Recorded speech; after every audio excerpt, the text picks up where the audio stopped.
Antony Villa Henry Lawson. Over there, above the jetty, stands the mansion of the Vardens, with a tennis ground and terrace, and a flagstaff in the gardens. They're gentlemen and ladies, they've been toffs for generations, but old Varden's been unlucky, lost a lot in speculations. Troubles gathered fast upon him when the mining bubble busted, then the bank suspended payment, where his little all he trusted. And the butcher and the baker sent their bills in when they read it, even John, the child that served him, has refused to give him credit.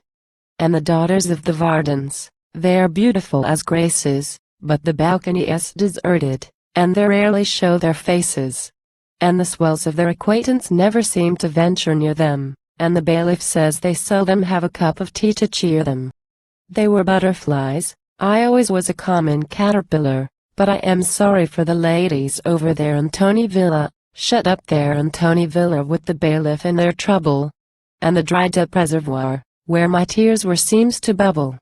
Mrs. Rooney thinks it nothing when she sends a brat to borrow just a pinch of tea and sugar till the grocer comes tomorrow. But it's different with the Vardens, they would starve to death as soon as knuckle down.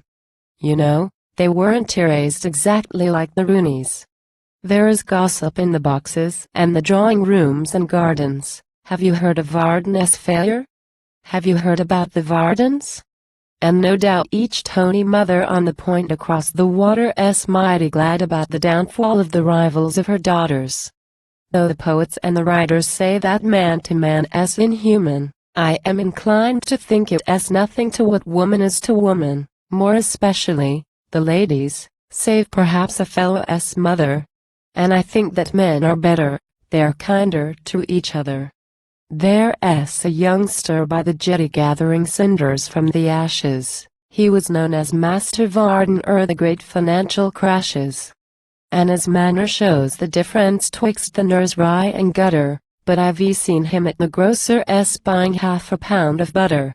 And his mother fights her trouble in the house across the water. She is just as proud as Varden, though she was a cocky daughter. And at times I think I see her with the flickering firelight o'er her, sitting pale and straight and quiet, gazing vacantly before her. There's a slight and girlish figure, Varden's youngest daughter, Nettie, on the terrace after sunset, when the boat is near the jetty. She is good and pure and pretty, and her rivals don't deny it, though they say that Nettie Varden takes in sewing on the quiet. How her sister graced the circle, all unconscious of a lover in the seedy god who watched her from the gallery above her. Shade of poverty was on him, and the light of wealth upon her, but perhaps he loved her better than the swells attending on her. There's a white man's heart in Varden, spite of all the blue blood in him. There are working men who won't stand and hear a word agin him. But his name was never printed by the side of his donations, save on hearts that have, in this world, very humble circulations. He was never stiff or hoggish, he was affable and jolly, and he'd always say good morning to the deckhand on the Polly. He would barrack with the newsboys on the quay across the ferry, and he'd very often tip 'em coming home a trifle merry. But his chin is getting higher, and his features daily harden. He will not give up possession, there's a lot of fight in Varden. And the way he steps the gangway. Oh, you couldn't but admire it. Just as proud as ever hero walked the plank aboard a pirate. He will think about the hardships that his girls were never ooze-eater, and it must be mighty heavy on the thoroughbred old rooster. But he'll never strike his colors, and I tell a lying tale if Varden's pride don't kill him sooner than the bankers or the bailiff. You remember when we often had to go without our dinners, in the days when pride and hunger fought a finish out within us? And how pride would come up groggy, hunger whooping loud and louder, and the swells are proud as we are. They're just as proud, and prouder.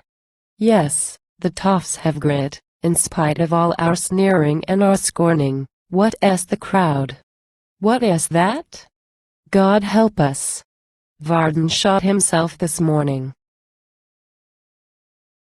There'll be gossip in the circle, in the drawing rooms and gardens. But I am sorry for the family. Yes, I am sorry for the Vardens.